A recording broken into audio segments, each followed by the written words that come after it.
Selamat pagi, assalamualaikum warahmatullahi wabarakatuh.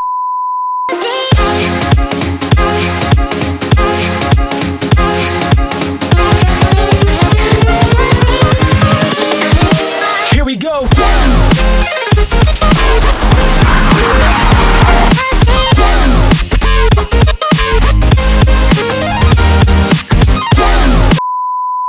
Assalamualaikum warahmatullahi wabarakatuh.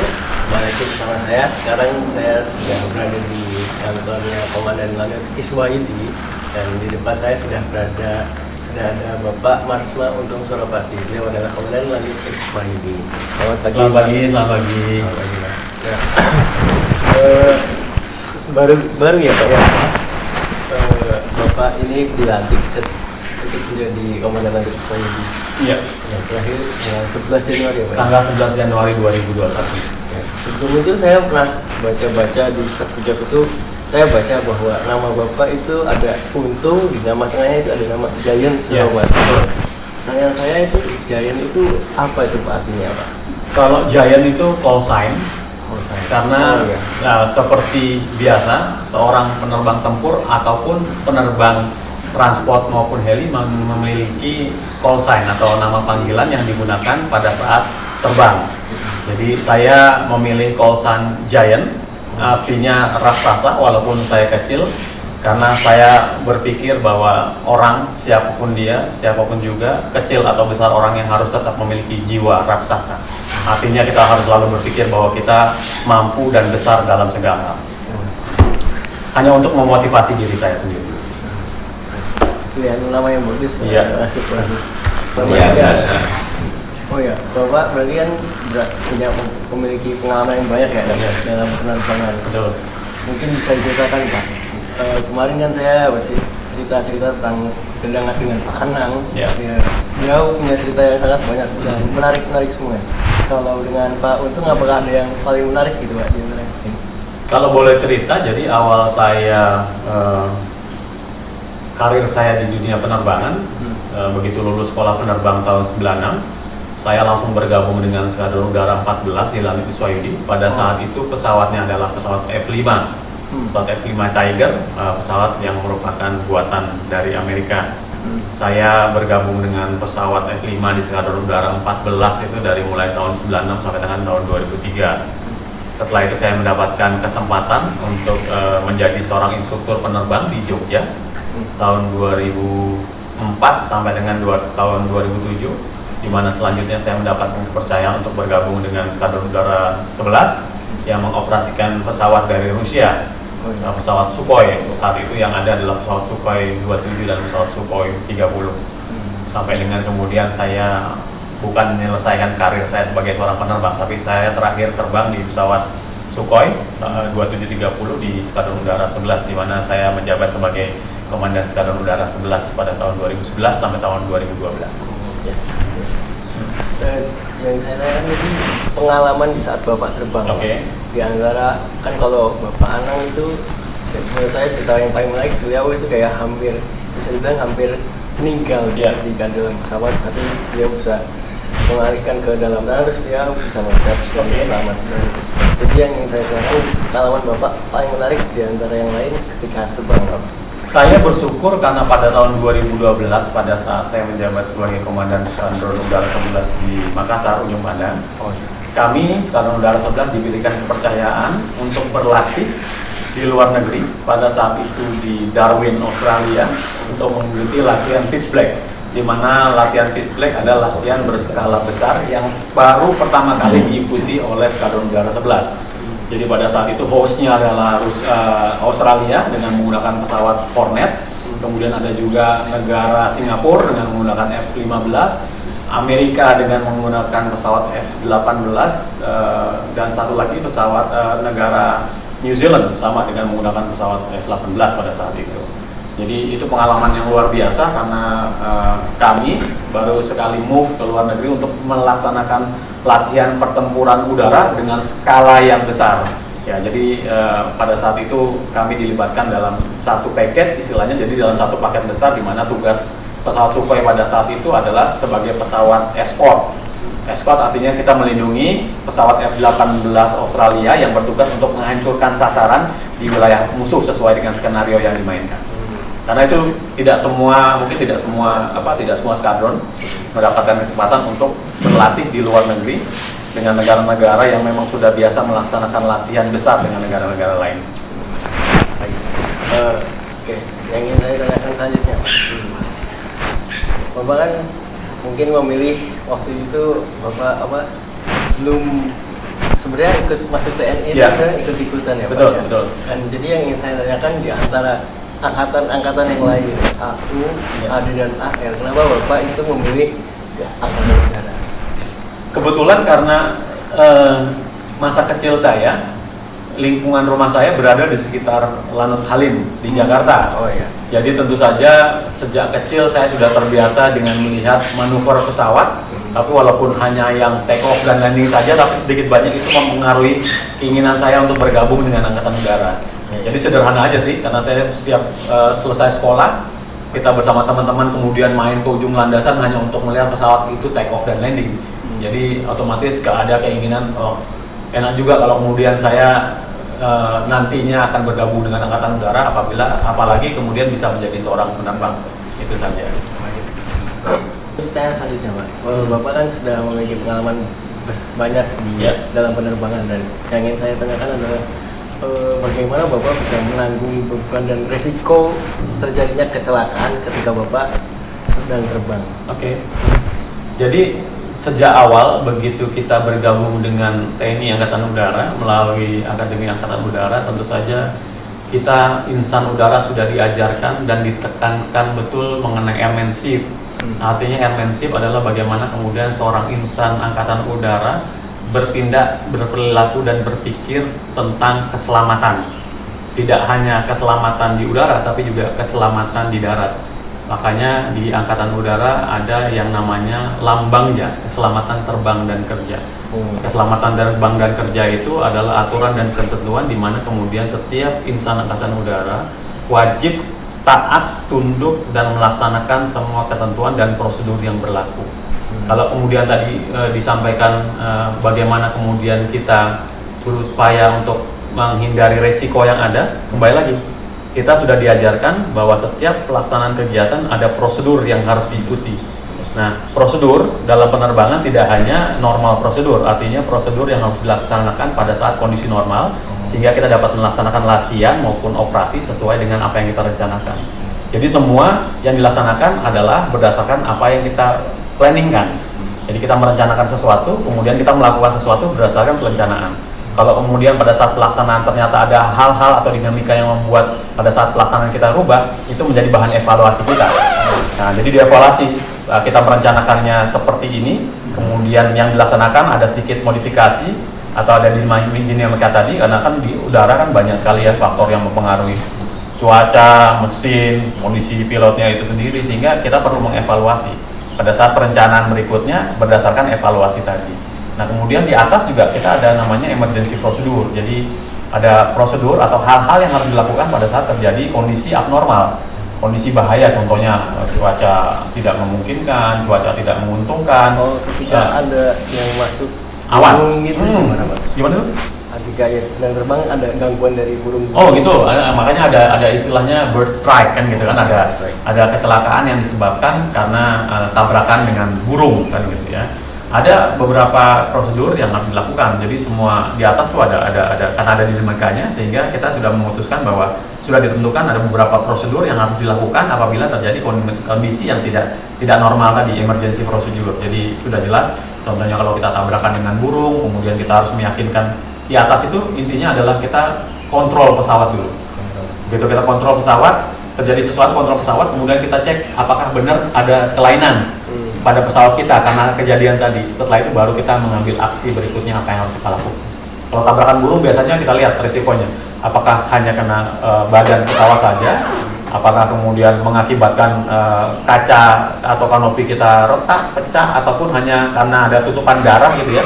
Karena kecelakaan itu ada burung, kemudian ada darah yang menutupi kanopi kita sehingga pandangan kita terbatas, atau apakah kemudian burung itu masuk ke mesin sehingga mempengaruhi kinerja mesin. Itu ada prosedurnya yang harus dilakukan untuk dapat membawa pesawat itu dengan aman dan selamat kembali mendarat di landasan. Jadi semuanya ada ini, memang sudah direncanakan, itu saja. Sudah ada ketentuan dan aturan sehingga kita akan selamat sampai di darat, mendarat lagi. Pertanyaan selanjutnya Pak, mungkin kan di antara pesawat tempur yang ada di langit sini kan pasti banyak jenisnya dan banyak macam-macamnya. Nah, menurut Bapak untuk ini jenis-jenis pesawat tempur yang paling efektif, paling berkekuatan besar ya? Ya, jadi kalau kita melihat sejarahnya ya, jadi kalau melihat kenapa kemudian ada pesawat tempur adalah pada saat Perang Dunia ke-1, Perang Dunia ke-2, istilahnya ada yang bilang scout flight. Jadi ada pesawat yang memang digunakan hanya untuk memata-matai musuh, kan? Jadi pihak satu dengan pihak lainnya berusaha untuk mengetahui apa yang dilakukan musuh dengan mengirimkan pesawat udaranya untuk melihat, memata-matai. Nah kemudian karena masing-masing pihak mengirimkan pesawat intainya untuk memata-matai gerakan lawan, akhirnya berpikir begitu ketemu di atas, ini adalah ancaman terbesar saya, bahwa dia akan tahu pergerakan dari pasukan saya, sehingga kemudian mulai berpikir saya harus menjatuhkan pesawat musuh saya yang pada saat itu bertugas sebagai pesawat pengintai. Akhirnya sederhana, karena pilot masing-masing bawa senjata ya, awalnya tembak-tembakan senjata, kemudian kemudian berkembanglah ide untuk kemudian memasang senjata di pesawat sampai akhirnya sekarang. Nah, kalau dulu kan kita kenal pesawat tempur itu hanya ada pesawat pembom, kemudian pesawat intercept, kemudian pesawat tempurnya sendiri di mana digunakan untuk pertempuran di udara. Tapi sekarang kan semua pesawat hampir disebut multi-role fighter. Artinya semua pesawat bisa melakukan tugas dan fungsi yang sama.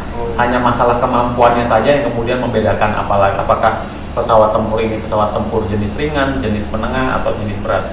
Tapi intinya semua pesawat tempur yang dimiliki di Lanut Iswayudi merupakan satu paket yang apabila kemudian dibutuhkan nanti untuk melakukan operasi udara gitu ya, pertempuran udara, itu saling melengkapi. Jadi masing-masing punya kelebihan, masing-masing punya keunikan, sehingga pada saat dia dideploy untuk melakukan operasi, mereka saling melengkapi untuk dapat memenangkan pertempuran. Jadi secara teori mungkin kita bisa lihat ya, kalau pesawat itu ada angka, ada grafik yang bisa disampaikan, oh dia kemampuan jarak jelajahnya seperti ini, kemudian kemampuan senjatanya seperti ini, kemudian kemampuan avioniknya yang sekarang dibutuhkan gitu ya untuk pertempuran jarak jauh itu seperti ini. Jadi tinggal digabungkan saja mana yang kita butuhkan untuk melaksanakan misi apa, karena misi pesawat kan juga, misi tempur kan itu beda-beda. Ya, jadi sesuai misi yang mau diembankan kepada satu satuan, sehingga pesawat apa saja yang akan digunakan untuk melaksanakan misi itu keberhasilan. Itu saja. Untuk pertanyaan selanjutnya Pak, apa alasan suatu negara Indonesia untuk membeli satu jenis pesawat tertentu? Jadi mungkin tidak hanya Indonesia saja, hampir seluruh negara di dunia menentukan alat utama sistem senjata yang akan dibeli dan digunakan oleh angkatan bersenjatanya. Alasannya adalah melihat hakikat ancaman. Jadi tentunya kita mempertimbangkan dan memperhitungkan bahwa kemungkinan ancaman yang akan dihadapi oleh negara Indonesia adalah contohnya ancaman serangan udara gitu ya. Ini salah satu contoh saja. Kemudian juga kita melihat bahwa ancaman negara Indonesia yang aktual dan faktual adalah ancaman separatis. Contohnya seperti itu. Sehingga dari alasan tersebut kemudian Kementerian Pertahanan merencanakan pembelian alutsista yang akan digunakan oleh Angkatan. Angkatan kemudian menentukan berdasarkan kebijakan yang diambil oleh Kementerian Pertahanan, kemudian memperhitungkan bahwa yang paling cocok untuk digunakan dalam rangka menghadapi ancaman adalah satu jenis alutsista A, contohnya seperti itu. Tentunya tidak hanya berpikir di satu paket pada waktu tertentu. Kita juga harus memikirkan sudah ada alutsista yang dimiliki sebelumnya. Sehingga pada saat kita akan mengusulkan untuk membeli satu alutsista yang lain, tentunya kita berpikir apakah alutsista yang akan kita beli ini akan cocok, sesuai, dan dapat dilakukan integrasi, atau kalau bahasa keren militernya adalah interoperability-nya.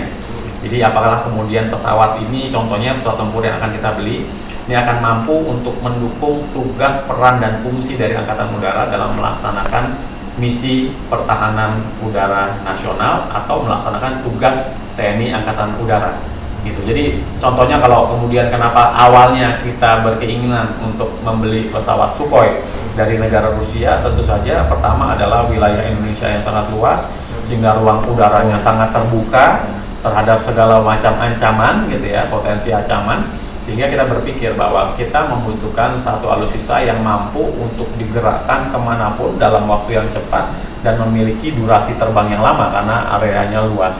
Tapi dengan area udara Indonesia yang sebegitu luas, apa yang kita miliki sekarang masih jauh dari kata ideal.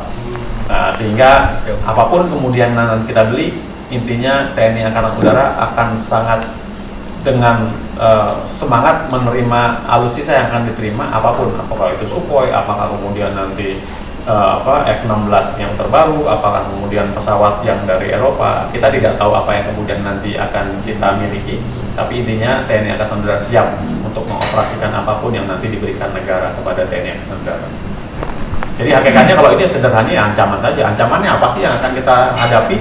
Ya sudah, kita kemudian melakukan kalkulasi kira-kira yang cocok untuk menghadapi ancaman itu, jenis pesawatnya ini, jenis kapalnya ini, jenis tanknya ini, atau persenjataan lain yang akan dibeli harusnya apa. Ada integrasi antara semua angkatan, jadi tidak hanya berpikir angkatan udara akan membeli ini gitu ya, sementara tidak dipikirkan tadi ada faktor interoperability dengan kapal. Bisa nggak dia nanti pada saat melaksanakan operasi dia bisa kerjasama dengan kapal kan? Apa dia bisa berkoordinasi dengan interoperability dengan kapalnya angkatan laut, pesawatnya angkatan laut kan gitu, atau juga persenjataan yang dimiliki angkatan darat. Itu saja. Untuk pertanyaan selanjutnya, Pak. Apa aja sih pesawat yang masih beroperasi dan masih beroperasi dan Indonesia? Jadi ada beberapa jenis pesawat yang dimiliki oleh TNI Angkatan Udara, kategorinya pesawat tempur, kemudian pesawat angkut dan pesawat helikopter. Gitu ya. Itu lokasinya tidak hanya di Jawa, tapi juga di pulau lain selain Pulau Jawa. Contohnya di Madiun sendiri ada pesawat F-16 Fighting Falcon, di mana kemudian ada seri terbarunya adalah seri CD yang ditingkatkan kemampuannya, kemudian pesawat yang seri lamanya juga AB sekarang sedang ditingkatkan kemampuan, baik strukturnya, artinya badannya diperkuat, tapi kemampuan avioniknya juga ditingkatkan.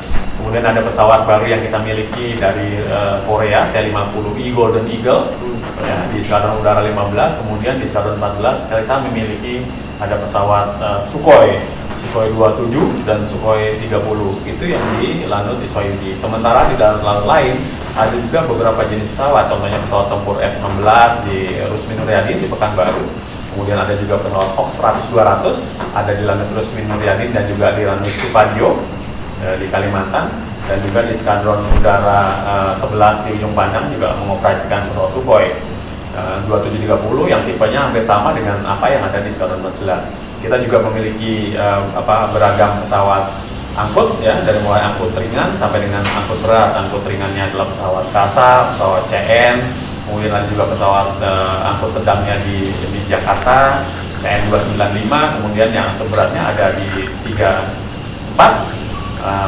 Hercules ya, ada di Lanut Halim, kemudian di Lanut Abdurrahman Saleh, dan ada juga di Lanut Hasanuddin di Ujung Pandang. Ada juga pesawat helikopter yang home base-nya ada di dua tempat, di Lanut Atang Sanjaya, juga di Lanut Surya Dharma di Kalijati. Kalau kemudian apa yang masih bisa beroperasi dan efisien, semuanya masih dapat dioperasikan dengan efisien. Karena kalau kemudian berbicara masalah usia pesawat, tentu saja ada lifetime-nya, sama semua barang kan gitu ya, ada usia pakainya nih. Ya, ada usia pakainya. Selama usia pakai itu masih masuk dalam ketentuan, pesawat itu masih dapat dioperasikan selama dilakukan perawatan atau maintenance sesuai dengan apa yang harus memang diberlakukan kepada masing-masing alutsista, masing-masing pesawat. Jadi kalau orang bilang ada istilah pesawat tua, pesawat baru, ya sebenarnya ya itu betul, tapi kembali lagi bagaimana kemudian pesawat yang tadi usia pakainya sudah lama tapi dia masih tetap dianggap mampu untuk dioperasikan, karena itu tadi kan di Angkatan Udara seperti tadi saya bilang ada aturan dan ketentuan, tidak hanya pada saat pelaksanaan operasi dan latihan tapi juga pada saat perawatannya. Nah, sehingga semua pesawat masih layak dan masih bisa untuk dipakai, kecuali ada pertimbangan bahwa pesawat ini memang sudah tidak bisa dipakai. Karena kita harus menyadari bahwa kita masih tergantung dengan negara penyedia alutsista gitu ya. Sehingga kalau kemudian kita berpikir bahwa negara yang menyediakan pesawat itu masih mampu untuk memberikan supply baik spare part maupun lain-lain untuk menghidupi pesawat yang ada di Indonesia, otomatis pemerintah akan mempertimbangkan untuk itu tetap dipakai. Kecuali memang sudah tidak ada negara lain yang tadinya mensuplai, kemudian ternyata pabriknya sudah tutup, otomatis kita harus berpikir costly kan, artinya lebih mahal kalau kemudian kita beli spare part atau lain-lain dari negara ketiga. Itu saja. Pertanyaan selanjutnya, apakah ada suatu ketentuan pada seorang pilot atau penerbang untuk menerbangkan suatu jenis pesawat Oke, jadi sejak kita di sekolah penerbang, kita kemudian dilihat bakat dan kemampuan kita untuk menerbangkan satu jenis pesawat. Kenapa kemudian pada saat sebelum kelulusan dari sekolah penerbang sudah dibagi masing-masing? Apakah penerbang atau siswa penerbang ini kemudian dia bisa dan pantas untuk menerbangkan pesawat tempur, apakah kemudian pesawat angkut maupun pesawat helikopter? Kembali lagi berdasarkan skill dan kemampuan dari tiap-tiap individu, makanya kemudian dijuruskan pada penjuruan tertentu. Setelah kemudian lulus dari sekolah penerbang, ada lagi pendidikan lanjutan yang harus didapatkan oleh penerbang yang baru lulus dari sekolah penerbang.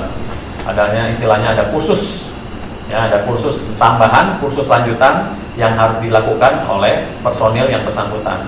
Kalau penerbang tempur ada lagi kursus pengenalan pesawat tempur, angkut ada juga kursus pengenalan pesawat angkut, untuk pesawat heli ada kursus pengenalan pesawat helikopter. Tapi secara basic, secara mendasar bahwa prinsip terbang adalah sama, tekniknya yang berbeda karena apa yang dilakukan, apa yang dioperasikan di kokpit tiap-tiap pesawat berbeda, sistem di tiap pesawat juga berbeda. Kalau kemudian ditanyakan apakah kemudian salah seorang penerbang yang kemudian menerbangkan satu jenis pesawat bisa menerbangkan pesawat yang lain, bisa atau tidak, ya kembali lagi ada assessment, ada penilaian yang kemudian akan diberikan apakah pilot ini mampu untuk menerbangkan pesawat jenis lain. Ada prosedur, ada tahapan yang harus diikuti. Kalau kemudian berpikirnya dari satu tipe, contohnya penerbang tempur ya, contohnya saya dulu penerbang F5, apakah kemudian saya bisa terbang ke F16 kah, ke pesawat Hong kah, atau pesawat Sukhoi kah, itu tadi akan ada penilaian apakah kemudian saya bisa atau tidak. Setelah saya dianggap penilaian ini dianggap bisa, kemudian ada tahapan yang harus diikuti lagi, jadi ada pendidikan. Jadi tidak otomatis saya langsung duduk di kokpitnya Sukhoi untuk menerbangkan Sukhoi, tidak, ada proses, ya istilahnya ada konversi lah. Konversi artinya orang yang terbang dari satu jenis pesawat akan melakukan tahapan pelatihan dan pendidikan untuk dapat menerbangkan pesawat jenis yang lain. Baru setelah itu ada penilaian apakah memang bisa, mampu. Kalau tidak bisa dan tidak mampu, ya otomatis akan kembali lagi ke jenis pesawat yang lama. Tapi biasanya karena prosesnya tadi sudah ditentukan secara baik, secara matang, sehingga orang yang kemudian ditentukan untuk pindah jenis pesawat biasanya akan berlanjut untuk dapat melakukan kegiatan atau penerbangan di pesawat yang memang pesawat baru. Oke, untuk pertanyaan selanjutnya, Pak, mengapa ada atau alasan negara masih membeli pesawat jenis Sukhoi, walaupun waktu masa percobaan di Bogor itu dia lepas atau tetap di Gunung Salak. Kita berbicaranya pabrikan ini kan ya. Kalau kita berbicara pabrikannya sama-sama pabrik pesawat Sukhoi kan gitu. Kenapa kemudian namanya adalah Sukhoi? Tapi beda jauh antara Sukhoi Superjet 100 yang memang diperuntukkan untuk pesawat angkut gitu ya, angkut sipil, dengan Sukhoi yang kita operasikan. Yang kita operasikan adalah Sukhoi jenis pesawat tempur. Dan kalau mungkin kita review ke belakang kenapa kemudian kecelakaan itu terjadi, banyak faktor yang prinsipil sebenarnya yang kemudian dilanggar. Jadi yang pertama adalah bahwa ini yang saya tahu ya, yang saya tahu berdasarkan review dari National Geographic yang menyampaikan bahwa pada saat pesawat Sukhoi Superjet 100 promo untuk dijual di seluruh negara gitu, kalau pesawatnya bagus ya, saya pernah melihat langsung pabriknya, berbicara langsung dengan teknisi dan juga pengembangnya di Rusia. Kalau secara teori pesawat itu bagus dan memang secara praktek pun bagus, karena sampai sekarang pesawat itu masih digunakan sebagai maskapai utama di Rusia untuk rute-rute pendek dan jarak menengah. Kalau kejadian di Bogor itu adalah ada beberapa kesalahan human factor biasanya ya, jadi disebut human factor. Jadi kalau pesawatnya sama sekali tidak salah, sama sekali tidak bermasalah. Jadi kalau ceritanya pada saat itu penerbang dari Rusia dan orang yang harusnya mengurusi semua apa yang harus disiapkan untuk melaksanakan satu penerbangan di tempat baru itu tidak dilaksanakan dengan baik. Karena contohnya lah di peta udaranya, kenapa kemudian pilotnya tidak yakin ada ketinggian dalam hal ini Gunung Salak? Karena di peta udara yang mereka bawa ke Indonesia tidak menyebutkan ada Gunung Salak. Itu kesalahan fatal. Ya, itu kesalahan fatal. Kedua, juga pada saat itulah gunanya. Pada saat kita melaksanakan penerbangan, kita harus fokus betul dengan apa yang kita lakukan. Ya, mendengarkan cockpit voice recordernya, di sana disebutkan bahwa terjadi percakapan antara pilot dengan calon pembeli dari pesawat Sukhoi, sehingga pilot terdistract atau perhatiannya tidak sepenuhnya fokus kepada apa yang dilakukan. Ya, pesawatnya menyebutkan terrain, artinya pesawatnya berfungsi dengan baik, menyebutkan bahwa ada ketinggian yang kemungkinan kalau kemudian tidak dihindari akan terjadi tabrakan. Ya, tapi sang pilot karena pada saat itu sedang mengadakan pembicaraan dengan calon pembeli tadi, akhirnya tidak fokus, malah kemudian menganggap bahwa terjadi kesalahan pada sistem pesawat. Karena di data mereka, seperti yang Om sampaikan, di petanya tidak ada namanya Gunung Salak gitu. Jadi begitu ada warning, ada caution yang disampaikan, ada terrain, malah dikecilkan suaranya. Ya, terjadilah sesuatu yang tidak diinginkan sehingga pesawat tersebut menabrak. Jadi kalau secara prinsip pesawatnya bagus, buktinya sampai sekarang dipakai karena memang kemudian diputuskan bahwa ada human factor, kesalahan yang disebutkan oleh kesalahan manusia, sehingga tidak harus kemudian diberhentikan proses produksi dari pesawat, dan bahkan sampai sekarang masih digunakan pesawatnya di negaranya sendiri, tidak hanya di Rusia, negara-negara pecahan Uni Soviet juga masih digunakan pesawat tersebut karena memang pesawatnya bagus. Pertanyaan terakhir untuk Bapak. Ya. Pesan-pesan Bapak pada para generasi muda dan generasi Z yang kedepannya nanti mungkin ada yang berkeinginan untuk seperti Bapak. Dan pertanyaan selip Pak, apakah saya pernah mendengar bahwa syarat untuk menjadi pilot itu wajib dan tidak boleh ada kompromi, itu bahwa kaki harus tinggi 1 meter. Kayaknya pesan dan pertanyaan.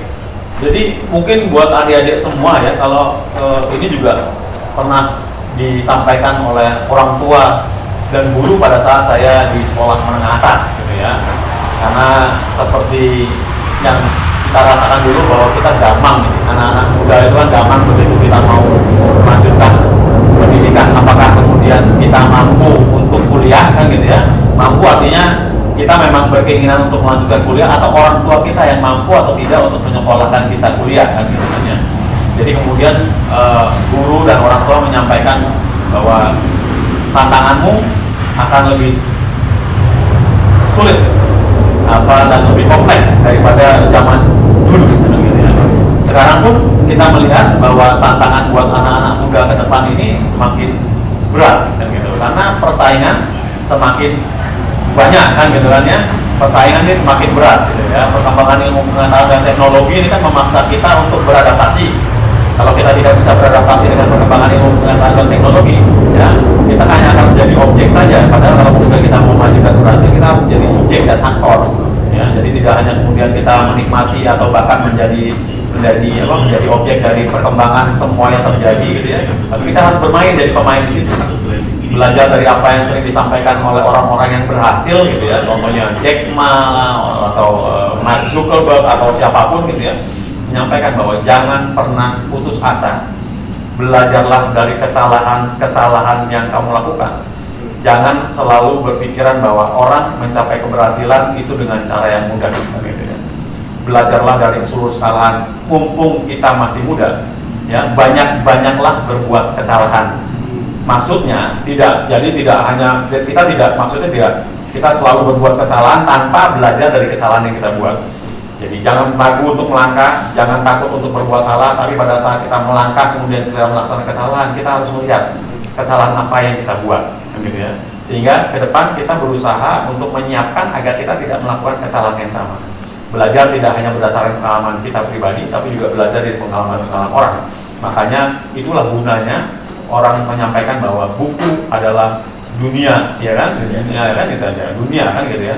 Sekarang kan dunia itu kan di tangan, ya kan? Adik-adik ini kan kemana-mana bawa gadget kan, handphone kan, ya itu saya bilang Dunia ini di tangan, jadi tergantung bagaimana kita memanfaatkan apa yang kita miliki. Jangan cuma kemudian kita melihat sesuatu yang tidak kemudian menambah pengetahuan kita, menambah ilmu kita sebagai sebagai bekal kita untuk melangkah ke depan. Ya. Jadi harus benar-benar berpikir bahwa kita kalau orang mampu mengerjakan sesuatu, saya selalu tenangkan bahwa kalau orang lain mampu mengerjakan sesuatu, berarti saya juga mampu untuk mengerjakan hal yang sama. Bahkan saya memaksa diri saya untuk melakukan sesuatu yang dilakukan orang lain dengan cara saya, tapi dengan cara yang lebih baik. Kalau orang berpikir, atau saya selalu pakai adalah be the best or be different, kan gitu ya. Kamu mau jadi yang terbaik atau kamu berbeda. Kalau kamu sama dengan yang lain, orang tidak akan melihat kamu punya nilai positif atau nilai plus atau punya credit point. Ya, jadi saya mengerjakan sesuatu mungkin sama dengan orang lain, tapi cara saya berbeda, sehingga hasilnya otomatis akan berbeda. Jadi kalau kita sama-sama saja melakukan sesuatu dengan orang lain, jangan harap kita dilihat orang lain. Dan pasti berpikir bahwa kita mampu mengerjakan semua yang bisa dikerjakan orang lain dengan cara yang berbeda, dan otomatis harus lebih baik dengan yang lain. Itu saja. Kemudian kalau tadi berbicara masalah pilot gitu ya, sudah ada ketentuan apa? Pilot itu harus sehat kan gitu ya, harus psikologinya memenuhi kan gitu kan, harus punya IQ di atas rata-rata kan gitu kan ya. Secara fisik ya bisa dilihat sendiri, saya bukan orang yang kemudian dibilang ideal karena tinggi badan saya tinggi gitu kan, ganteng kan gitu kan, saya bukan orang seperti itu ya. Tapi kembali lagi harus ada faktor X nilai lebih yang saya miliki dibandingkan dengan orang-orang lain. Saya tidak berkecil hati, tidak rendah diri. Kenapa kemudian saya tidak tinggi? Karena saya merasa bangga berada di antara orang-orang yang lebih tinggi dan lebih besar dari saya, karena saya mampu melakukan semuanya lebih baik daripada orang-orang yang dianggap lebih tinggi daripada saya, kan gitu ya. Ingat, penilaian tidak dinilai dari fisik, tapi penilaian dinilai komplit, ya kan? Komplit semua itu. Kalau orang bilang sekarang presiden mencanangkan SDM unggul Indonesia maju, ya kan? Kan SDM unggul Indonesia maju menuju Indonesia emas tahun 2040-an kan gitu kan. Nah, itu harus full paket itu, komplit. Yang paling penting adalah masalah karakter. Yang paling penting ini karakter. Kalau karakter kita baik, otomatis kualitas kita sebagai manusia baik. Jadi jangan pernah kecil hati, jangan pernah merasa rendah diri kalau kemudian kita tidak memiliki fisik yang ideal, kalau kemudian kita tidak dilahirkan dari keluarga yang beruntung, berkecukupan dari sisi ekonomi kan gitu. Tetap semangat kan gitu ya, karena kalau kita semangat, kita melakukan sesuatunya dengan cara kita selalu berbuat yang terbaik, insya Allah akan memberikan jalan terbaik buat kita. Itu saja. Oke, baik, terima kasih ya, Pak Wisnu telah memberikan waktu, memberikan kesempatan untuk kita bincang-bincang dan memberikan semangat untuk masa muda zaman sekarang. Oke, terima kasih Pak. Ya, sama-sama. Terima kasih. Oke, terakhir bisa saya simpulkan kata-kata yang bisa saya tanamkan dalam diri saya bahwa cara Bapak Untung ini merupakan cara yang terbaik ya, bahwa kata-katanya adalah be the best or be different.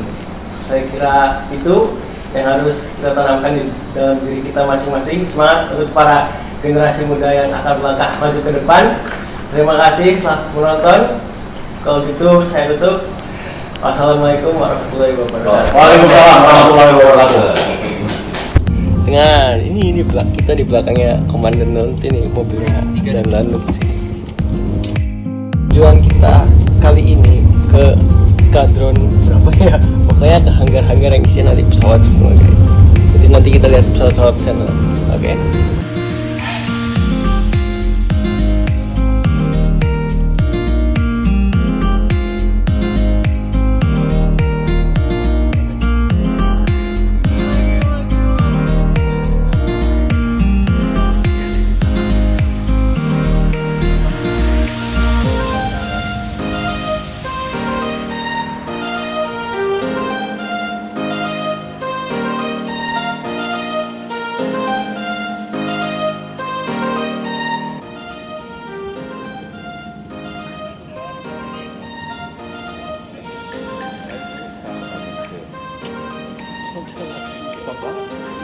Bisa mampu bawa peluru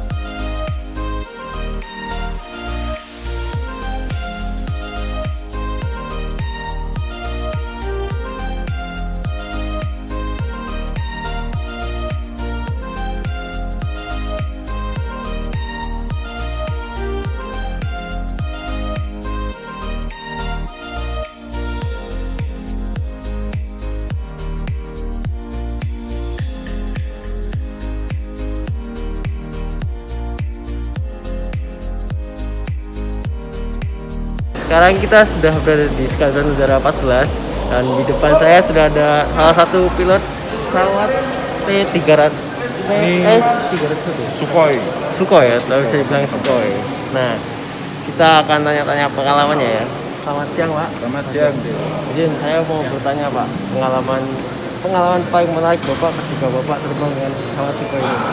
Pengalaman paling menarik saya karena Sukhoi ini pesawat yang berbeda dari pesawat sebelum yang saya pakai adalah F5 Tiger, itu pesawat Amerika, ini pesawat Asia. Kebetulan yang pesawat juga biji di sini ini adalah batch pertama, jadi dia masih conversion ke KPH. Jadi di sini masih kita harus 2 kali berpikir kilometer per jam, not dan sebagainya. Tapi itu cukup pengalaman yang menarik lah. Lain-lain masih oke. Oke, yang selanjutnya yang ingin saya tanyakan, Pak, kan sebelumnya saya sudah wawancara dengan Bapak Untung. Nah, beliau memakai call sign Giant. Nah, yang ingin saya tanyakan, Bapak saya lihat itu memakai call sign King Kong. Nah, bagaimana cerita Bapak memilih call sign King Kong? Call sign King Kong ini sebetulnya bukan saya memilih untuk memakai, tapi senior saya memberikan call sign ini ke saya. Jadi mungkin karena dia saya terlalu kecil, ya ini ada call sign. Ya gitu. Oke, saya kira kurang lebihnya seperti itu ya. Terima kasih, Pak. Ya, sama-sama. Saya tanyakan. Kalau gitu, ya udah, terima kasih, saya tutup.